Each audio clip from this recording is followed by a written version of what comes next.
باركت على إبراهيم وعلى آل إبراهيم إنك حميد مجيد۔ قرآن کریم کی یہ آیتیں 25ویں سپارے 26ویں سپارے کی پہلی سورت کی چند آیات ہیں۔ خداوند کریم نے ان آیات میں ایک گروہ کی، ایک طبقے کی، ایک جماعت کی، ایک نوع کے لوگوں کی تعریف فرمائی۔ یعنی اندازہ لگاؤ وہ کتنا متبرک گروہ ہوگا جس کی خود خدا تعریف کرے، وہ کتنے خوش نصیب لوگ ہوں گے کہ جن کی تعریف احکم الحاکمین اپنے کلام میں فرمائے۔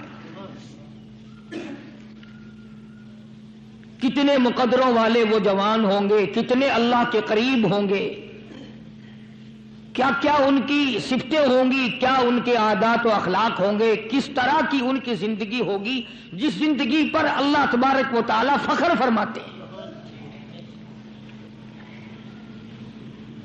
حدیث میں آتا ہے، ارشاد ہے مدنی کریم صلی اللہ علیہ وسلم کا کہ بعض لوگ اللہ کی زمین پہ چلتے ہیں،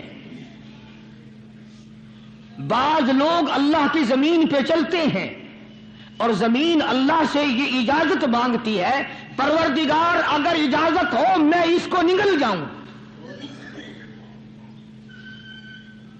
میں نہیں چاہتی کہ اس کے منحوس قدم مجھ پہ پڑتے رہیں، اجازت ملے میں اس کو لقمہ بنا کر کے نگل جاؤں، اس کو زمین کی تہ میں لے آؤں۔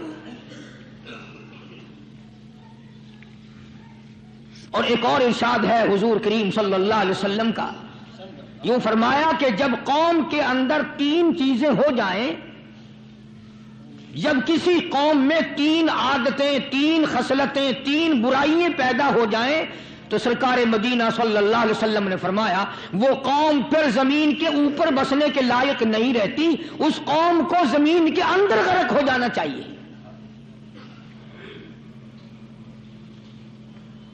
وہ کون سی باتیں ہیں؟ ارشاد فرمایا محمد عربی صلی اللہ علیہ وسلم نے کہ پہلی بات تو ان کی یہ ہے کہ جب قوم کے امیر لوگ، غنی لوگ، مالدار لوگ بخیل ہو جائیں، اللہ تعالیٰ نے جو ان کو سرمایہ دیا ہے، رب العالمین نے جو ان کو پیسہ اور دولت دی ہے، اس میں کسی غریب کا وہ حصہ ہی نہ رکھے۔ چنانچہ آج آپ دیکھ لیں فالتو لاکھوں روپیہ لگ جائے گا، لیکن کسی بیوہ کے گھر 1 سیر آٹا دینا، کسی یتیم کے سر پہ ہاتھ پھیرتا ہوا امیر آدمی شرماتا ہے کبھی میرے ہاتھ کی ہتھیلی نہ گھس جائے۔ حالانکہ ارشاد فرمایا مدنی کریم صلی اللہ تعالی علیہ وسلم نے بعد وقت ایسا قبولیت کا ہوتا ہے جو آدمی یتیم کے سر پہ ہاتھ پھیر دے محبت کے ساتھ، یہ بچہ یتیم ہے، اس کا لاڈ اجڑ گیا، اس کا مان اجڑ گیا، اس کا ابا رخصت ہو گیا، اس کو گود میں بٹھا کر پوچھنے والا چلا گیا بیٹا تو کیا چیز کھاوے گا؟ حضور کریم صلی اللہ تعالی علیہ وسلم نے فرمایا جب یتیم کے سر پہ آدمی محبت کے ساتھ، شفقت کے ساتھ ہاتھ پھیرتا ہے، اللہ پاک یوں فرماتا ہے مجھے اپنی کبریائی کی قسم جتنے بال اس کے ہاتھ کے نیچے آ جاتے ہیں اتنی نیکیاں ہاتھ پھیرنے والے کے نام اعمال میں لکھ دی جاتی ہے۔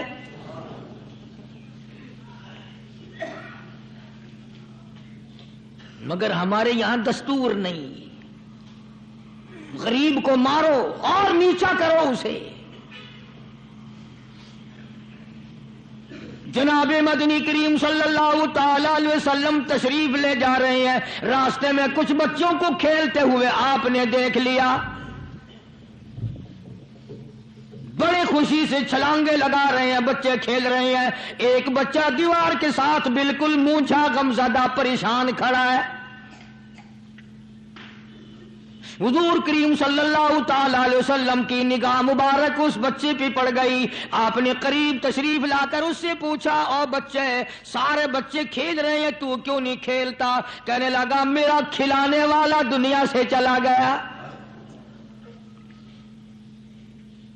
کیسے کھیلوں؟ ابا نہیں، اماں نہیں، ہر وقت پریشان رہتا ہوں، لوگوں کے دروازوں پہ چوکھٹوں پہ دھکے کھاتا ہوں. آپ مدنی کریم صلی اللہ تعالی علیہ وسلم نے رحمت والے ہاتھ سے اس یتیم کی انگلی پکڑی اور اپنی ساتھ پیار کرتے ہوئے تشریف لے آئے. فرمایا جناب عائشہ صدیقہ رضی اللہ تعالی عنہا سے، اللہ والی، آج اللہ پاک نے تجھے بڑی غنیمت بخشی ہے، بڑی دولت دی ہے، عید کا دن ہے، میں عید کی نماز کے لیے جا رہا تھا، بچے سارے خوشیاں منا رہے تھے، یہ بچہ دیکھا میں نے بڑا غم زدہ کھڑا تھا، بڑا پریشان کھڑا تھا. اب میں نے اس سے پوچھا آج عید کا دن ہے تو خوشی کیوں نہیں مناتا؟ بچہ نے جواب دیا میری خوشی منانے والے دونوں ہی چلے گئے.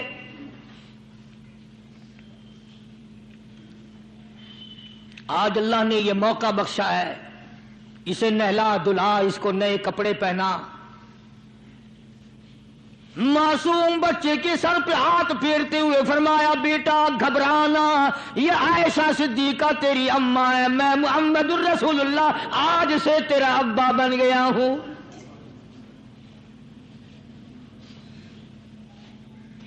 نہلایا دلایا، کھلایا پلایا، ہنسایا، اسے بلایا ساتھ لے کر. جب حضور کریم صلی اللہ تعالی علیہ وسلم ان بچوں کے پاس سے پھر گزرے جو پہلے کھیل رہے تھے، اس زمانے کے تو بچے بھی سمجھدار تھے، آج تو چٹی داڑھی والوں کو سمجھ نہیں ہے. قبر بالکل کنارے، قبر کے کنارے پہ کھڑے ہیں پھر بھی سمجھ نہیں. کسی کو حسد نے مارا، کسی کو تکبر نے مارا، کسی کو دولت کی بیماری نے مارا، اسی کو مجذوب کہتا ہے. نفس اور شیطان خنجر در بغل. کوئی آدمی اپنے بارے میں اطمینان نہ کرے کہ میرا معاملہ ٹھیک ہو گیا، نہ جانے آخری وقت میں کیا بن جائے گی. ایک اللہ والے کا انتقال ہونے لگا، آخری وقت ہے. خاندان اس اللہ والے کا چاروں طرف بیٹھا ہوا ہے، مریدین بیٹھے ہوئے ہیں، اللہ والے کے چاروں طرف حلقہ بیٹھا ہوا، آخری وقت ہے. عربی زبان میں جس کا ترجمہ یہ ہے، اس کی زبان سے ایک بات نکلتی ہے، ابھی نہیں، ابھی نہیں، ابھی نہیں، ابھی نہیں، ابھی نہیں.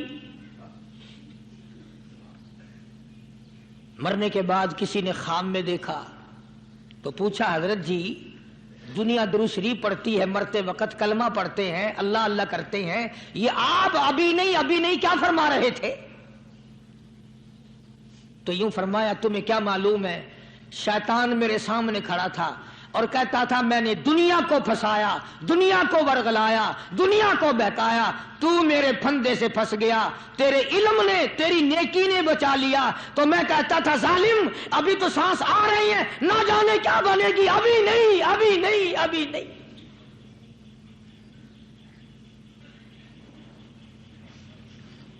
اسی کو مجذوب کہتا ہے کیا معلوم کیا بن جائے گا، کس حال میں دم نکلے گا، رات کو کیا ہو جائے گا، دن کو کیا بن جائے گا. فرمایا نفس اور شیطان ہے خنجر در بغل، نفس اور شیطان ہے خنجر در بغل، وار ہونے کو ہے اے غافل سنبھل. آیا دشمن کا وار. 4 نمازیں پڑھی، باقی ساری دنیا کافر نظر آنے لگ جاتی ہے. میں نمازی ہوں، یہ سارے بے ایمان پھرتے ہیں.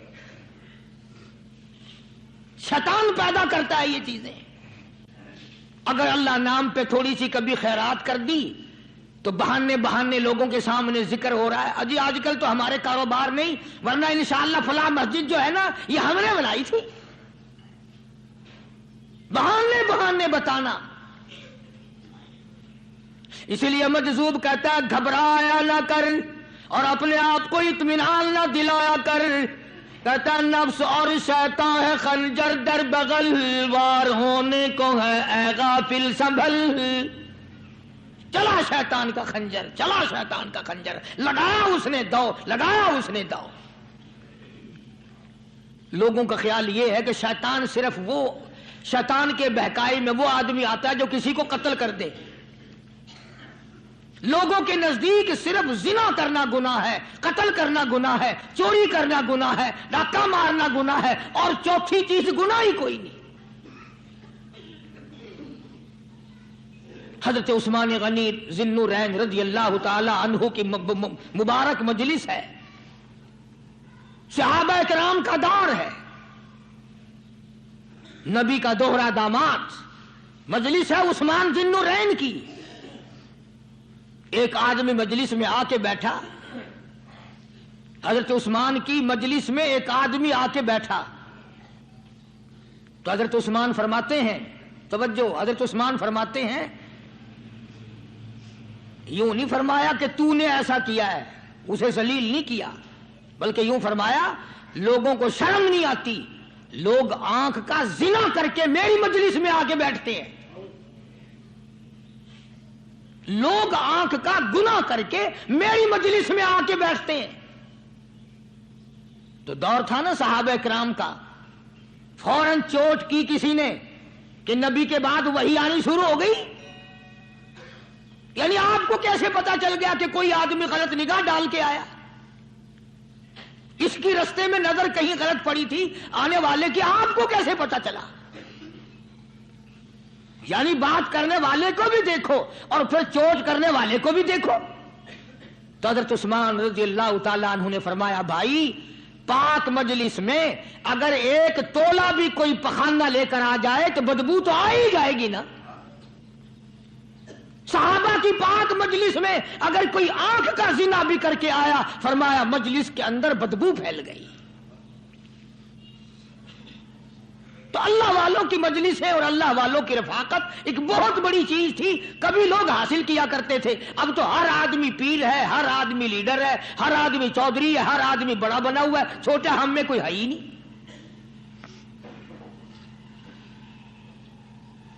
اور ان ولیوں کی بھی الگ الگ بیچاروں کی رمزیں ہوتی ہیں۔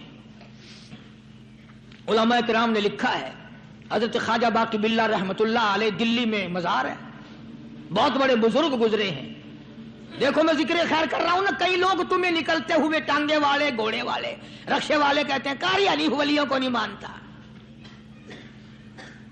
میں یہ ذکر خیر ولیوں ہی کا تو کر رہا ہوں۔ بات صرف اتنی ہے، تمہیں اچھی لگے یہ بری لگے، میں ننگوں کو نہیں مانتا۔ میرے نزدیک ولی وہ ہے جس کی رگ رس سے، نس نس سے، خون کے قطرے قطرے سے، ہر ادا سے، ہر سنت سے، ہر طریقے سے محمد عربی صلی اللہ علیہ وسلم کی سنت زندہ ہوتا ہو۔ میں اس کو ولی نہیں مانتا جو کپڑوں سے ننگا پھرتا ہو۔ خواجہ باقی باللہ رحمت اللہ علیہ کو بھٹیارے نے دیکھا، ایک تباہی تندور والا، حضرت خواجہ صاحب کو دیکھا کہ جامع مسجد دلی کے پیڑیوں پہ، سیڑھی پہ کبھی چڑھتے ہیں، کبھی اترتے ہیں، کبھی چڑھتے ہیں، کبھی اترتے ہیں، پریشانی کا عالم۔ تو تباہی تو ضرور تھا، بٹیارہ تو تھا، مگر تھا تو دلی کا۔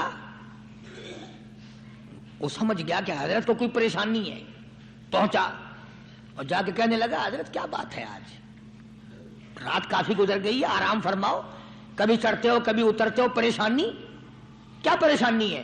فرمایا 4 مہمان ہیں، کھانا کھلانا ہے، میرے پلے کچھ نہیں۔ اندازہ لگاؤ، ابھی ابھی ولی یہ کہہ رہا کہ میرے پلے دھیلا دمڑی کچھ نہیں، 4 مہمان ہیں، شرمندہ ہوں ان کو کھانا کھلانے کے لیے۔ تو وہ کہنے لگا، حضرت یہ کون سی فکر کی بات ہے، میں بھی لاتا ہوں۔ وہ کھانا لایا اور حضرت کے مہمانوں کو کھانا کھلایا، کھانا کھا لیا، فارغ ہو گئے۔ دیکھو ولی کی بات، ابھی تو کہتا تھا کہ روٹی نہیں ہے، اور ابھی ابھی وہی ولی کہتا ہے بٹیارے کا ہاتھ پکڑ کے، مانگ کیا مانگتا ہے، مانگ کیا مانگتا ہے۔ اب تیرے جیسا اگر وہاں ہوتا تو کہتا کہ جی کوئی گورنری شرمنری دلاؤ، اسمبلی کی ممبری دلاؤ، کوئی تھوڑے علاقے کا ڈھیر سیاح ہوئے تو آخیا کہ جی میں کو بئی پر نہ دیو، پہلی پرانی تھی گئی ہے ہوں میں کو کوئی نوی لاوی چا پر نہ ہو، یہ شے منگنی ہے اور کیا منگیا۔ خواجہ باقی باللہ رحمت اللہ علیہ بٹیارے کا ہاتھ پکڑے کھڑے ہیں، فرمانے لگے مانگ کیا مانگتا ہے؟ وہ تباخی بھی دلی کا تھا نا، کہنے لگا حضرت بس اللہ کا دیا سب کچھ ہے، بس آپ رہنے دیں۔ فرمایا نہیں نہیں، مانگ کیا مانگتا ہے؟ اس نے کہا حضرت پھر اگر دینے پہ ہی آئے ہو نا، اور اگر اتنا ہی دریائے کرم جوش میں ہے اور آپ دینے کا جذبہ لیے ہوئے ہیں، پھر مجھے اپنے جیسا بنا دو، اپنے جیسا بنا دو۔ کیا مانگا ہے؟ مجھے اپنے جیسا بنا دو۔ فرمایا نہیں برداشت کر سکے گا۔ کہنے لگا پھر پوچھتے کیوں ہو کیا مانگتا ہے؟ جب دینا ہی کچھ نہیں تو پوچھتے کیوں ہو؟ اگر دینے پہ آئے ہو اپنے جیسا بنا دو۔ یوں لکھا ہے کہ خواجہ باقی باللہ نے اس بٹیارے کو اپنے سینے سے لگا کر کے تھوڑا سا دبایا تھا، پٹاخ کر کے روح نکل گئی بٹیارے کی۔ بلا جو تجلیات خدا بندی بتدریج آہستہ آہستہ سینے میں آئے تھے، ان کا کرنٹ وہ یکدم برداشت کیسے کرتا؟ میرا عرض کرنے کا مقصد یہی ہے کہ ہم لوگ اپنے آپ کو کب سنبھالیں گے، اور وہ کون سا وقت آئے گا کہ ہم اس بات کے قائل ہوں گے اور تسلیم کریں گے کہ جو کرتا ہے خدا کرتا ہے، بندہ کچھ نہیں کر سکتا۔ تو میں نے اس لیے عرض کیا، مجذوب کہتا ہے نفس اور شیطان ہے خنجر در بغل، نفس اور شیطان ہے خنجر در بغل، وار ہونے کو ہے اے غافل سنبھل۔ کبھی 4 دن بیٹھ کے اللہ اللہ کر لی، تسبیح پھیر لی، تو دوسروں کو یہ تو دنیا کے دھندے میں پھنسے ہوئے ہیں، میں بہت بڑا ولی ہوں، میں بہت بڑا ابدال ہوں، مجھ سے بڑا تو کوئی نیک ہے ہی نہیں۔ یہ بہت بڑی مار ہے شیطان کی۔ اسی کو کہتا کہ نفس اور شیطان ہے خنجر در بغل، وار ہونے کو ہے اے غافل سنبھل، آ نہ جائے دین و ایمان میں خلل، آ نہ جائے دین و ایمان میں خلل، باز باز آئے بدعمل۔ کچھ تو سوچ، کس کی تو پیداوار ہے؟ کس نے تجھے بنایا؟ کس نے تجھے یہ آنکھیں دی؟ کس نے یہ لب دیے؟ کس نے یہ دل دیا؟ کس نے یہ دماغ دیا؟ کس نے یہ شعور بخشا؟ کس نے یہ ساری چیزیں عطا فرمائی؟ اللہ پاک کی ذات فرماتی ہے او لوگو، مجھے بھی بڑا دکھ لگتا ہے، مجھے بھی بڑا صدمہ ہوتا ہے، میرا قہر جوش میں آ جاتا ہے جب پیاری شکل بناؤں میں، پیاری صورت بنائی میں نے، پیارا ماتھا سونی شکل بنائی میں نے، جب میری چوکھٹ کے سوا دوسروں کے دروازے پہ جا کے تو ماتھا رکھتا ہے، فرمایا میرا قہر جوش میں آتا ہے تجھے برباد کر دوں۔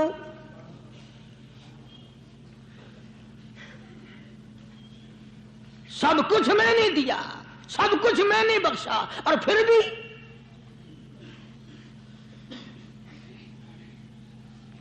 شاہ عبد القدوس گنگوہی رحمت اللہ علیہ بہت بڑے بزرگوں میں سے گزرے ہیں،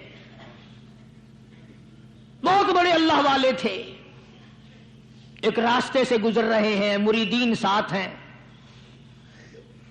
حلقہ ساتھ ہے، راستے میں ایک گندگی کا ڈھیر پڑا ہوا تھا، بدبو آ رہی تھی، تو شاہ عبد القدوس نے اپنے حلقے اثر کے لوگوں سے اور مریدوں سے کہا ٹھہر جاؤ۔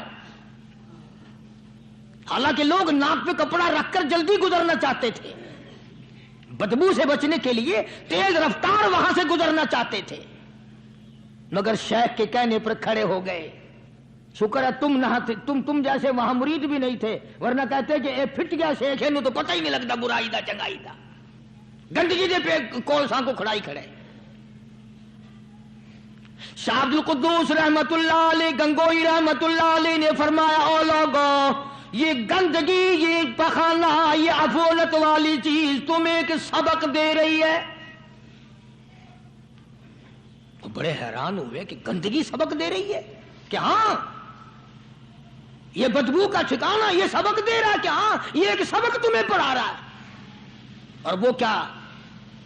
شیخ فرمانے لگے یہ گندگی تم سے کہتی ہے او لوگوں، کل سے پہلے میں مٹھائی کی صورت میں حلوائی کی تھال میں رکھا ہوا تھا، جو دیکھتا تھا اس کے منہ میں پانی آ جاتا تھا. حلوے کی صورت میں تھا، جلیبی کی صورت میں تھا، امرتی کی صورت میں تھا. اور اے گندگی کا ڈھیر لوگوں، تم سے یہ کہتا ہے کل میں فروٹ والے کی ٹوکری میں رکھا ہوا تھا، اناج کی شکل میں تھا، غلے کی شکل میں تھا، پھل کی شکل میں تھا، فروٹ کی شکل میں تھا، مٹھائی کی صورت میں تھا. جو مجھے دیکھتا تھا اس کو میں پیارا لگتا تھا، میری چاہت معلوم ہوتی تھی، میری ضرورت معلوم ہوتی تھی. جو دیکھتا تھا منہ میں پانی آ جاتا تھا. او انسان، ایک رات تیرے پیٹ میں جانے کا اتفاق ہوا. او انسان آ دیکھ لے میرا کیا حال بن گیا.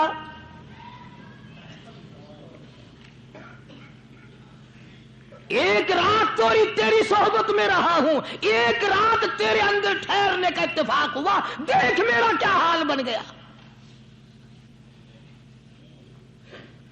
ہر شخص مجھ سے نفرت کرتا ہے، مجھ سے بدبو کی وجہ سے نفرت کرتا ہے، ناک پہ کپڑا رکھتا ہے، میرا کیا حال بن گیا. اور بندے، تجھے 40 50 60 سال گزر گئے، تو نے اپنے اندر خوشبو پیدا کرنے کی کوشش نہ کی، تیرا کیا حال بنے گا.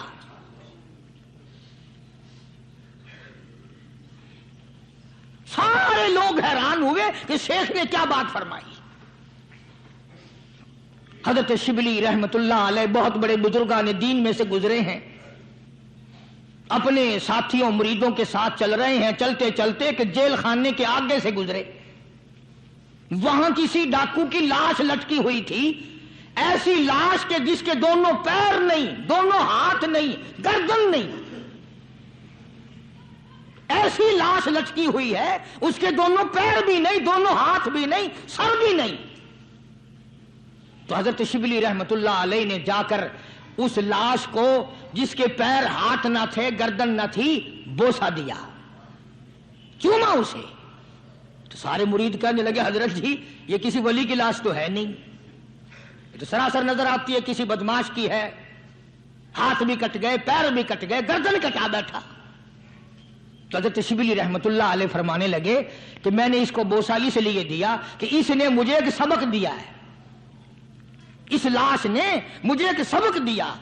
اور وہ یہ کہ وہ اسلام کا زمانہ تھا کہ اس نے ایک دفعہ چوری کی، ایک ہاتھ کٹ گیا، پھر چوری کی، دوسرا ہاتھ کٹ گیا، پھر چوری کی، ایک پیر کٹ گیا، پھر چوری کی، دوسرا پیر کٹ گیا، پھر چوری کی، گردن کٹا دی. اس نے مجھے یہ سبق دیا شبلی مجھے چوری سے پیار تھا، سارا کچھ کٹا بیٹھا مگر بات نہ آیا. تجھے تیرے رب سے پیار ہے، قیمہ بنوا لینا مگر چھوڑنا نہیں.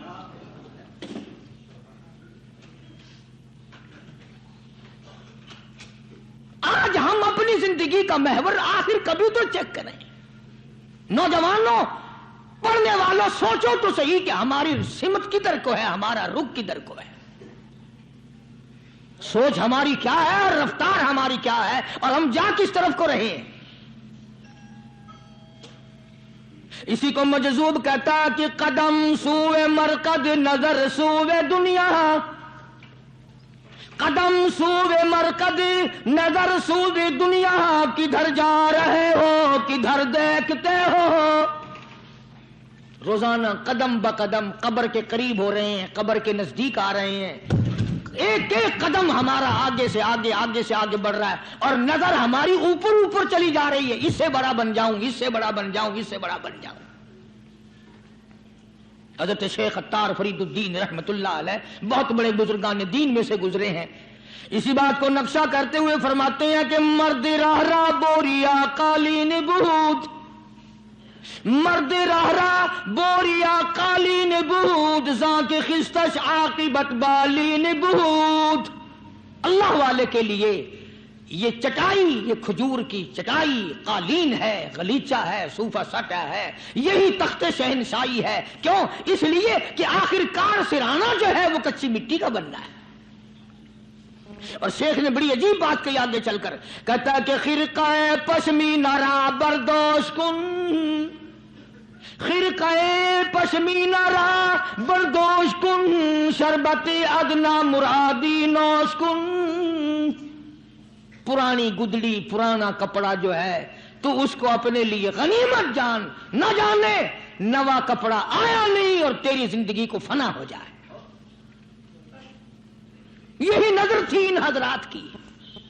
جناب ابو بکر صدیق سبقہ رضی اللہ تعالی عنہ خلیفہ بلا فصل ہیں، امیر المؤمنین ہیں، مدنی کریم صلی اللہ تعالی وسلم کے جانشین ہیں، حضور کے سسر ہیں. آخری وقت ہے جناب ابو بکر صدیق رضی اللہ تعالی عنہ کا، بالکل آخری وقت ہے. چنانچہ حضرت عائشہ صدیقہ رضی اللہ تعالی عنہا کے ہاتھ میں صدیق اکبر نے ایک کپڑا دیکھا، ایک نیا کپڑا دیکھا تو فرمایا بیٹی عائشہ یہ کیا ہے؟ فرمانے لگے ابا میں نے کفن کا کپڑا منگوا لیا، نہ معلوم کس وقت ضرورت پیش آ جائے گی، نہ جانے کس وقت کام آ جائے گا. یعنی آپ کا وقت ہمیں قریب معلوم ہوتا ہے. جناب ابو بکر صدیق رضی اللہ تعالیٰ عنہ نے فرمایا عائشہ ہرگز اجازت نہیں، مجھے نیا کفن پہنانے کی کوئی ضرورت نہیں، مجھے نیا کفن دینے کی کوئی ضرورت نہیں، میری طرف سے قطعی تجھے اجازت نہیں. عرض کرنے لگی ابا جان اب تو میں نے منگوا لیا، اب تو میں نے خرید لیا، اسی ارادے سے خریدا ہے، اسی ارادے سے منگوایا ہے، آپ اجازت دے دیں. رونے لگے. فرمایا عائشہ ہوئی تو تو ام المومنین میں سے ہے، تو نبی پاک صلی اللہ علیہ وسلم کی گھر والی ہے، اور تیری جھولی میں قرآن اترتا تھا، تیری جھولی میں حضور کی وفات ہوئی ہے، تیرے حجرے میں وفات ہوئی ہے، تیری گود میں حضرت کی وفات ہوئی ہے. تو بتا کہ کالی کملی والے صلی اللہ علیہ وسلم کا لباس کیسا تھا؟ آج اس چٹخ پٹخ میں تباہی پھیر دی. اور تو بعد آؤ نہ تباہی پھیرو. ہر روز نئے سوٹ نئے سوٹ، نئے کپڑے نئے کپڑے نئے کپڑے، اور اگلی جہان کی تیاری قطعی نہیں. بڑی عجیب بات کہی کسی نے، کہتا منہ دیکھ لیا آئینے میں. شیشہ دیکھتی ہیں نا عورتیں، آج کل نوجوان عورتوں سے بھی زیادہ شیشہ بار بار دیکھتے ہیں. کہتا منہ دیکھ لیا آئینے میں، منہ دیکھ لیا آئینے میں، اور داغ نہ دیکھا سینے میں. منہ دیکھ لیا آئینے میں اور داغ نہ دیکھا سینے میں، کیا خوب لگا دل جینے میں، کیا خوب لگا دل جینے میں، مرنے کو مسلمان بھول گئے. اور لوگوں کبھی تو سوچ لیا کر، آج چہرے کی صفائی ہے، کپڑے کی صفائی ہے، بدن کی صفائی ہے، بالوں کی صفائی ہے، مگر دل پلیتی سے بھرا پڑا ہے. اس میں صفائی کب آئے گی؟ وہ کون سا وقت ہوگا کہ تیرا دل شرک سے پاک ہوگا، بدعت سے پاک ہوگا، محمد عربی صلی اللہ علیہ وسلم کی بغاوت سے تیرا دل پاک ہوگا، اور تجھے شرم نہ آئے گی یہ منہ لے کر آقا کے دربار میں تو شفاعت کے لیے جائے گا.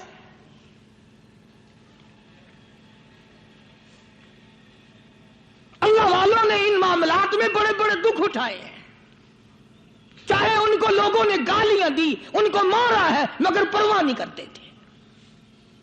حضرت مولانا محمد قاسم صاحب نانوتوی رحمت اللہ تعالی علیہ بانی دارالعلوم دیوبند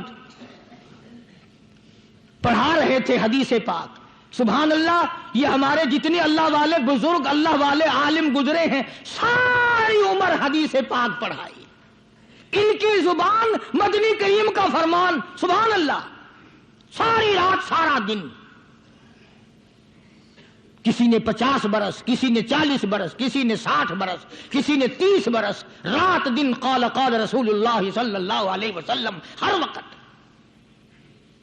تو مولانا نانوتوی کی کسی نے چگلی کری، انگریز گورنمنٹ تھی کہ اس نے تمہارے خلاف چھاونی بنائی ہے، یہ جو اس نے مدرسہ بنایا یہ تمہارے خلاف سازش ہے.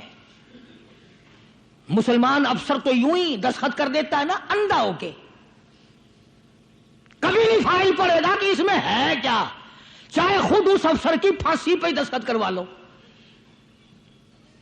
انگریز پھر ہوشیار تھا, انہوں نے کہا اچھا ہم انکوائری کریں گے.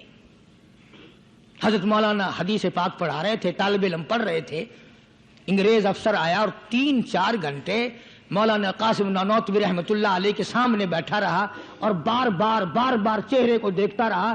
جا کے رپورٹ دی کافر انگریز نے, کہنے لگا میں وہ چہرہ دیکھ کر آیا ہوں جو جھوٹ بولنے والا چہرہ نہیں, میں وہ چہرہ دیکھ کر آیا ہوں جو جھوٹ بولنے والا چہرہ اور منہ نہیں. دشمن اعتراف کرتا ہے, دشمن اقرار کرتا تھا. علامہ انور شاہ کشمیری رحمت اللہ علیہ سہارنپور کے اسٹیشن پہ, ریلوے اسٹیشن پہ ٹکٹ لینے کے لیے کھڑکی کے سامنے آئے اور ٹکٹ کلرک کو پیسے دیے, اس نے ٹکٹ دیا, حضرت کو ٹکٹ دے کر پچھلی طرف سے گیٹ ہوتا ہے دوڑ کر آیا اور آ کے کہنے لگا مولانا, ہندو تھا وہ, مولانا میں نے آپ کو ریل گاڑی کا ٹکٹ دے دیا, آپ مجھے جنت کا ٹکٹ دیں, کلمہ پڑھاؤ مجھے کلمہ پڑھاؤ. حضرت شاہ صاحب نے پوچھا کہ بھائی تجھے کیا چیز نظر آئی؟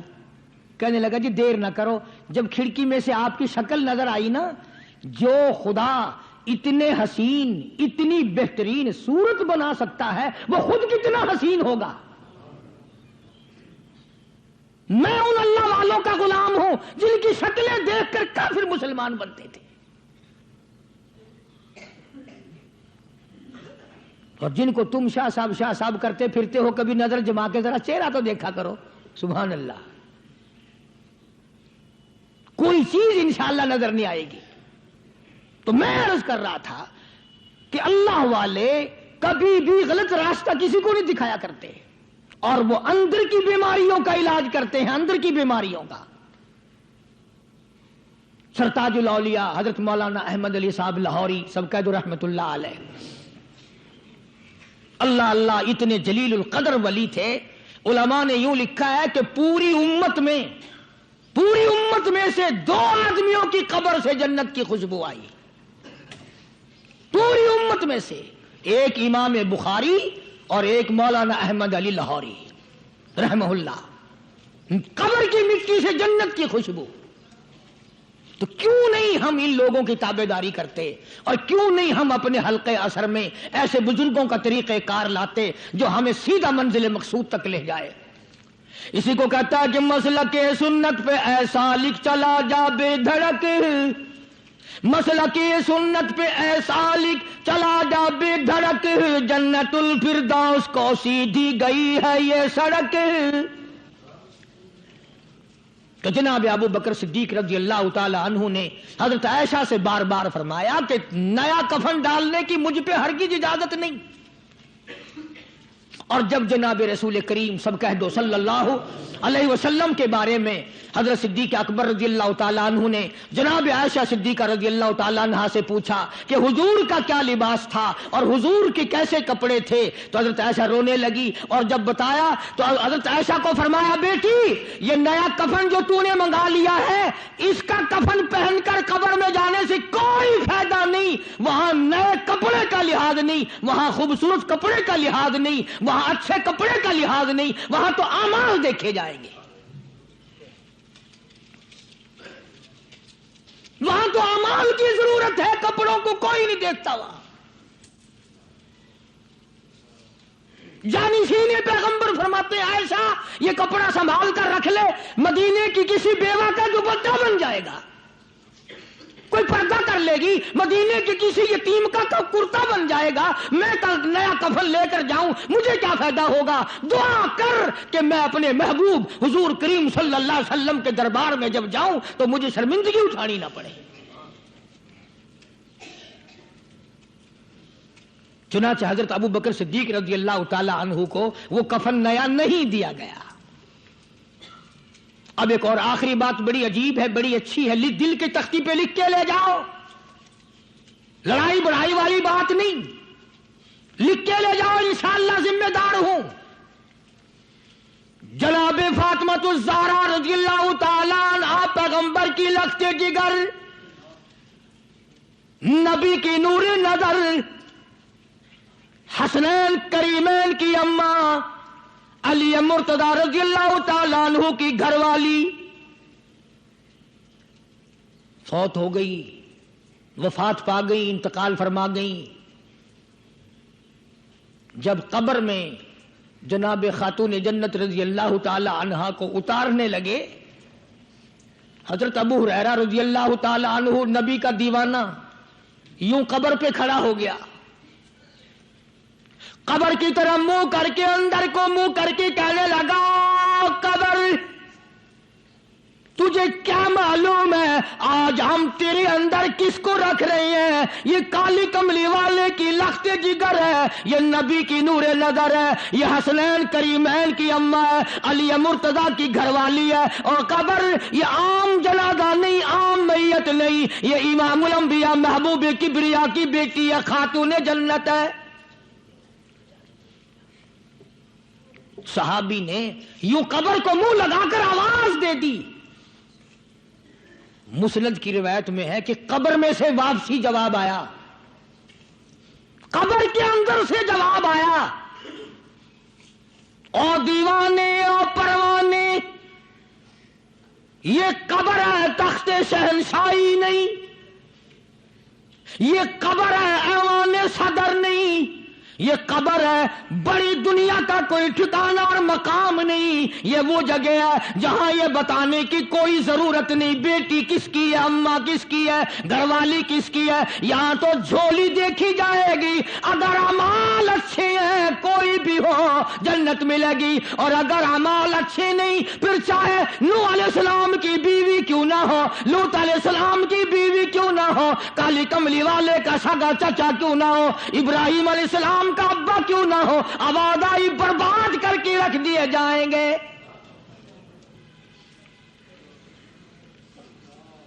یہ تو عمل کی جگہ ہے، عمل کی۔ یہاں نہ اس بات کا لحاظ ہے کہ کپڑے کیسے ہیں، نہ اس بات کا لحاظ ہے کہ لباس کیسا ہے، نہ اس بات کا لحاظ ہے کہ یہ جھونپڑی سے جنازہ اٹھا ہے یا بنگلے سے، نہ اس بات کا لحاظ ہے کہ یہ جنازہ کوٹھی سے نکلا یا جھونپڑی سے نکلا ہے۔ یہاں تو ایمان دیکھا جائے گا، یہاں تو اعمال کی جھولی دیکھی جائے گی، ورنہ اور کوئی صورت یہاں پہ نہیں ہے۔ تبھی تو شیخ عطار فرید الدین رحمت اللہ علیہ نے بار بار بڑی پتے کی باتیں لکھی ہیں پندنامے میں، فرماتے ہیں کہ خاطر کسر مرن جا اے پسر، خاطر کسر مرن جا اے پسر، ورنہ خردی زخم بھر جان و جگر۔ کسی کے دل پہ ناجائز تیر نہ چلایا کر، کسی کو نہ ستایا کر کہ کل تیرے دل کو اچانک تیروں سے گھائل نہ کر دیا جائے۔ تو اپنے آپ کو بچا، اپنی سنبھال۔ اسی کو کہتا کہ روزباں از غیبت مردم ببن، روزباں از غیبت مردم ببن، تا نبینی دست و پائے خود ببند۔ جا لوگوں کے گلے سے چگلی سے اپنی زبان کو بند کر، تاکہ قیامت کے دن تیرے ہاتھ پاؤں بندھے ہوئے نہ آئیں۔ اب یہ ولی نے تو بات کہہ دی، مگر آپ کیسے سمجھیں؟ حدیث پاک میں آتا ہے، حضرت شاہ عبد العزیز صاحب دہلوی رحمۃ اللہ علیہ نے لکھا ہے کہ قیامت کے دن اللہ کی عدالت میں لوگوں کو الگ الگ صورتوں میں پیش کیا جائے گا۔ ایک قوم آئے گی، ایک جماعت آئے گی، لوگ آئیں گے، ان کے دونوں ہاتھ پاؤں بندھے ہوئے آئیں گے، جیسے مشک نہیں باندھ دیتے قاتلوں کی، پیر بھی بندھے ہوئے، ہاتھ بھی بندھے ہوئے۔ حضور کریم صلی اللہ علیہ وسلم سے صحابہ کرام نے پوچھا کالی کمری والے وہ کون لوگ ہوں گے؟ جواب ملا کہ یہ چغلی کرنے والے لوگ ہوں گے، اور ہم اس کو گناہ نہیں مانتے، ہمارے دماغ میں یہ گناہ نہیں ہے۔ اللہ والوں کے نزدیک یہ بہت بڑی چیزیں ہیں، اور یہ وہی لوگ ان چیزوں کی اصلاح کرتے ہیں، دوسرا کون کر سکتا ہے؟ اسی لیے قرآن کریم نے فرمایا ان الذین قالوا ربنا اللہ، ان الذین قالوا، بے شک وہ لوگ جنہوں نے اپنی زبان سے یوں اقرار کر لیا، قالوا ربنا اللہ، شک جو لوگ اقرار کرتے ہیں، زبان سے کہتے ہیں ربنا اللہ، رب ہمارا اللہ ہے، رزق دینے والا وہی، اولاد دینے والا وہی، نفع منافع دینے والا وہی، خسارہ دینے والا وہی، فقیر کو تخت شہنشاہی پہ بٹھا دینے والا وہی، اور بادشاہ کو اٹھا کر تخت سے نیچے پھینک دینے والا وہی، اور کوئی ہی نہیں۔ ثم استقاموا، پھر کچھ بھی بن جائے اس پر جمع رہے۔ اللہ اللہ اللہ، امام احمد بن حنبل رحمت اللہ علیہ، اتنا بڑا زبردست امام، متقی، پرہیزگار، اللہ والا، پوری دنیا ڈر کی ماری ایک طرف، اور ایک اکیلا امام احمد بن حنبل ایک طرف، ایک آدمی بھی ساتھ نہیں، اور ایک دو دن کی بات نہیں، 2 برس تک کوڑے لگے روزانہ، ایک آدھ دفعہ نہیں، روزانہ اکثر کوڑے لگتے تھے۔ ایک دن خلق قرآن پر بات تھی، آپ لوگ یہ مسئلہ سمجھ نہیں سکتے، چھیڑنا ہی نہیں چاہیے۔ امام کہتے تھے کہ اللہ خالق ہے، اس کا کلام بھی نرالا ہے، یہ مخلوق نہیں ہے۔ چنانچہ احمد بن حنبل رحمت اللہ علیہ کو پکڑ کے لائے، پیروں میں رسے، ہاتھوں میں رسے بندھے ہوئے ہیں، جلاد، 9 جلاد پوری قوت سے ایک ایک وقت میں درے مارا کرتے تھے، 9 جلاد۔ پہلا کوڑا جو لگا، فرمایا بسم اللہ،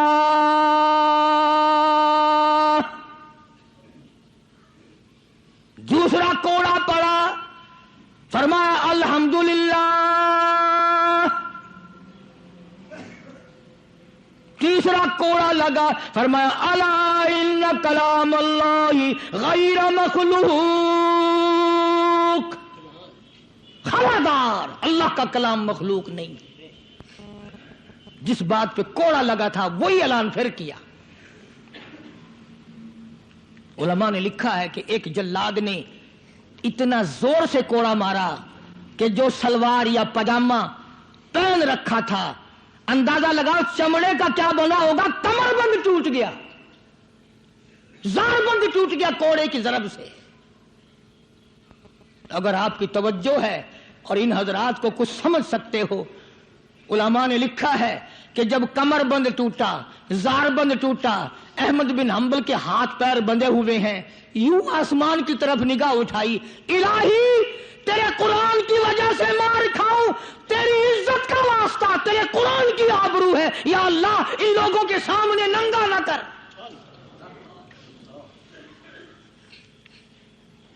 میرے ہاتھ بندھے ہوئے ہیں، میرے پیر بندھے ہوئے ہیں، میں نے چوری نہیں کی، میں نے ڈاکہ نہیں مارا، میں نے قتل نہیں کیا، میں تیرے قرآن کے پیچھے مار کھا رہا ہوں، الہی میری آبرو تیرے قرآن کی آبرو، تیرے قرآن کی آبرو تیری آبرو۔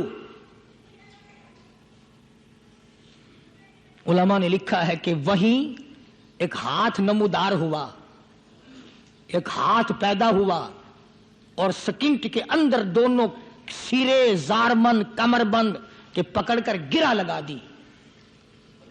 وہی ایک ہاتھ پیدا ہوا، اور اس ہاتھ نے صرف ہاتھ دکھائی دیا، گرا لگا دی۔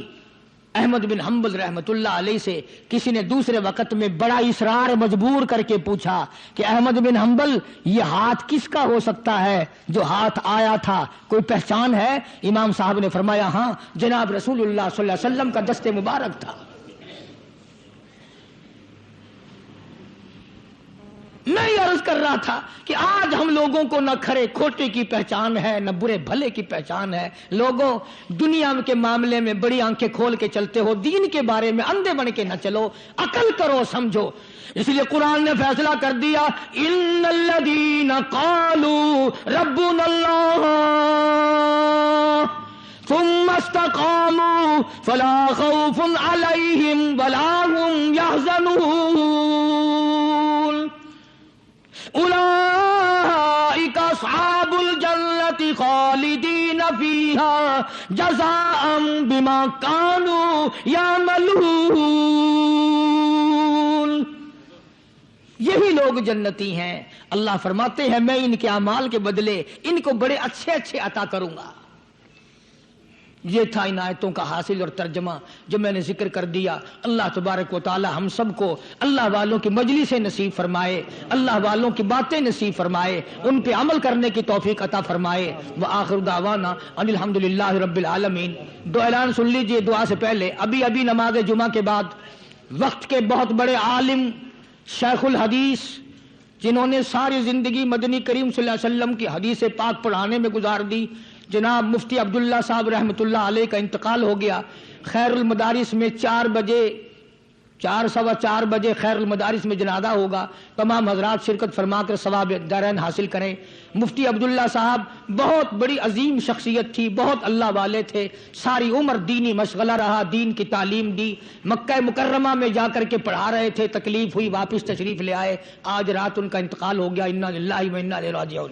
دوسرا اعلان یہ ہے کل شام کو انشاءاللہ ڈبل پھاٹک کی طرف چوک لیاقت آباد کے پاس مدرسہ حقانیہ میں سیرت النبی صلی اللہ علیہ وسلم کے نام عنوان پر جلسہ ہوگا. میں وہاں جاؤں گا انشاءاللہ, بیان ہوگا. تمام حضرات تشریف لائیں, کوشش کر کے اپنے ساتھ ساتھیوں کو بھی لائیں اور خود بھی تشریف لانے کو. کل رات عشاء کی نماز کے بعد چوک لیاقت آباد ڈبل پھاٹک کے قریب پرانا شجاباد روڈ وہاں ایک مدرسہ ہے, اس میں جلسہ ہوگا. زیادہ سے زیادہ تشریف لانے کی کوشش کریں, اللہ عمل کی توفیق عطا فرمائے اور اللہ پاک ہم سب کو پر اپنا فضل و کرم فرمائے. بسم اللہ الرحمن الرحیم. اللہم صلی وسلم وبارک علی سیدنا و مولانا محمد النبی الامی الہاشمی وعلی آلہ واصحاب برۃ الکرام. قاری محمد ادریس صاحب ہیں, ان کی بیوی فوت ہو گئی ہے, ان کے لیے بھی دعا کرو. ایک مہینے کا علاقہ جائے کہ میرے بھائی کا ایکسیڈنٹ ہو گیا ہے, اس کے لیے بھی دعا کرو. اللہ تعالیٰ اللہ تبارک و تعالی جناب مفتی صاحب کو جوار رحمت میں جگہ عطا فرمائے, جنت الفردوس میں جگہ عطا فرما. ہمارے سارے بزرگوں کو جنت الفردوس میں جگہ عطا فرما. ہمارے اساتذہ استاد جنہوں نے ہمیں دین پڑھایا یا اللہ سب کے درجے بلند فرما, مشائخ کے درجوں کو بلند فرما. ہم سب کے والدین کی مغفرت فرما, سب کے عزیز و اقربا کی مغفرت فرما. قاری محمد ادریس صاحب کی اہلیہ انتقال فرما گئی, اللہ تعالیٰ مرحومہ کی قبر کو جنت کا باغ بنائے. ایک مائی ہے, اس کے بھائی کا ایکسیڈنٹ ہو گیا, میرے بھی پھپھی کے لڑکے کا ایکسیڈنٹ ہوا, اب تک نشتر میں ہے. یا اللہ سب کو صحت کاملہ عطا فرما, سارے بیماروں کو شفا عطا فرما, سب کے دکھ دردوں کو دور فرما. یا اللہ سب کے روزی رزق میں برکت عطا فرما, سب کے کاروبار میں فصل میں برکت عطا فرما. کئی ساتھی بیمار ہیں, کئیوں نے مجھے کہا یا اللہ سب کے دکھ دردوں کو دور فرما, سب کے روزی رزق میں برکت عطا فرما. یا اللہ سب کو خسارے والے کاروبار سے بچا. یا اللہ ہم سب کی جان مال عزت آبرو اور ایمان کی حفاظت فرما. یا اللہ اس مسجد کو آباد کرنے والوں کو آباد فرما, اس کو چمکانے والوں کو چمکا, اس کو بنانے والوں کو دین و دنیا میں بنا دے. یا اللہ اس قیامت تک دین کا سرچشمہ بنا, اس مدرسے کے خدمت گزاروں کے مال و جان برکت عطا فرما. یا اللہ پوری دنیا میں اسلام کا چرچا فرما اور تبلیغی جماعت جہاں جہاں بھی کام کر رہی ہے یا اللہ غیب سے نصرت اور اعانت فرما. اور جتنے اپنے گھر بار چھوڑ کر نکلے ہوئے ہیں سب کو قدم قدم پہ شرف قبولیت عطا فرما, پوری دنیا کے لیے ہدایت کا ذریعہ بنا, کلمے اور ایمان والی موت عطا فرما. یا اللہ ہم سب کی مشکلوں کو آسان فرما, سب کی پریشانیوں کو دور فرما, ہم سب کی اولاد کو نیک اور نمازی بنا, ہمارے گھروں کو نماز اور قرآن سے آباد فرما. یا اللہ جب دم آخری ہو تو کلمہ نصیب فرما, ایمان کی دولت عطا فرما.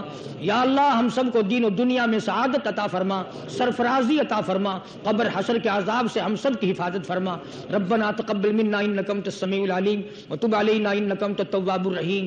صلی اللہ علی حبیبہ محمد وعلی آلہ واصحابہ اجمعین برحمتک یا ارحم الراحمین.